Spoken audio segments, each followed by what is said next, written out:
wanted to talk a little bit today about collecting vinyl and some of the pitfalls that come along with it. In a recent video, I talked about my organization style and shared my cue bin that I use for collecting all the stuff that I'm going to listen to next. Well, full disclosure, my wife didn't like that. She put this limit on me in terms of my collection, saying that she would really like me to stay within the confines of this 5x5 Kallax shelf. And I know what some of you guys are thinking. Why? Why make that concession? Well, happy wife, happy life, right?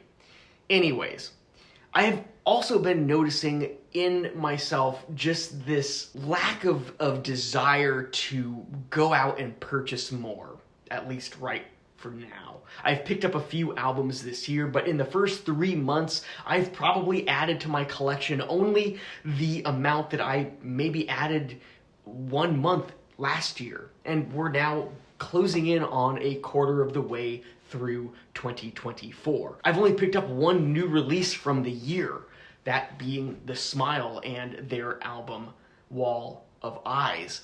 And this is one of those that I just picked up, which is Drop 19's Hard Light from late last year. Beyond that, not much has really come into my collection. And in fact, I'm also starting to go and pull things out. I just don't have the passion around that band or that particular album. I've even pulled out a few Bowies that just really don't listen to and don't really have a desire to listen to even determine, do I want to keep it or not?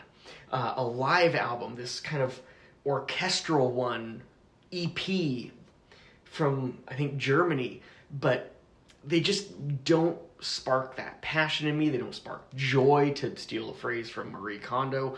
And I decided I'd pull them out and create a new bin. So my former Q bin is now my on the way out bin.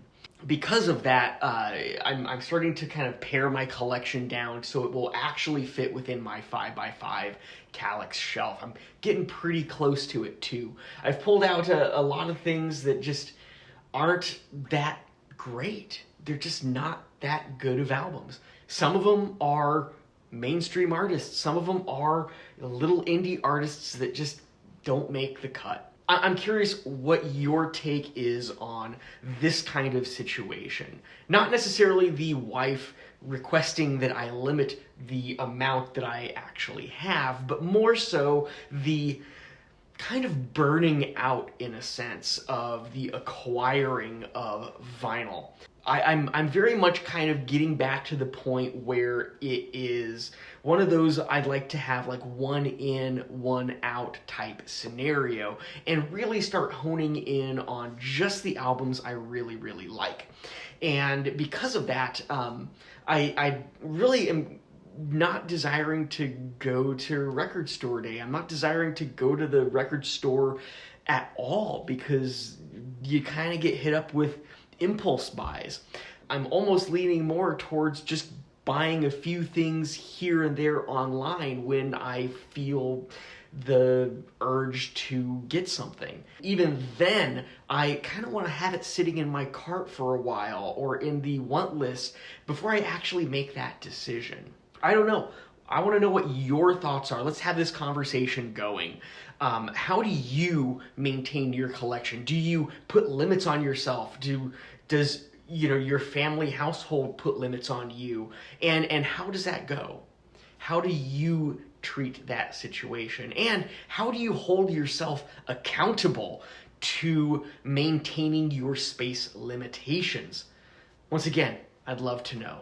This is a kind of a quick off-the-cuff one. If you haven't yet, and really no one has yet, go ahead and join the community, because one thing I'm kind of thinking is some of these that I pull out, I kind of want to not necessarily take them to the record store, but maybe send them out to members. So maybe I have, one or two go out to members who are part of my community each month, be it a record, a cassette, or a CD from my collection that no longer gives me joy, but I think that you might actually enjoy a lot more. Could be mainstream stuff, could be indie stuff, all of that.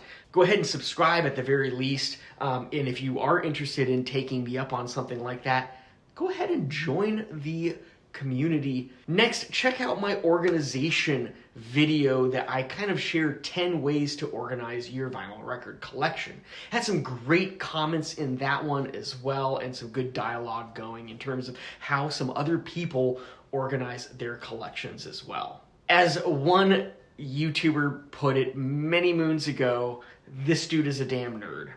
I am Andy. This is the FensePost Vinyl channel, and I'll see you in the next video.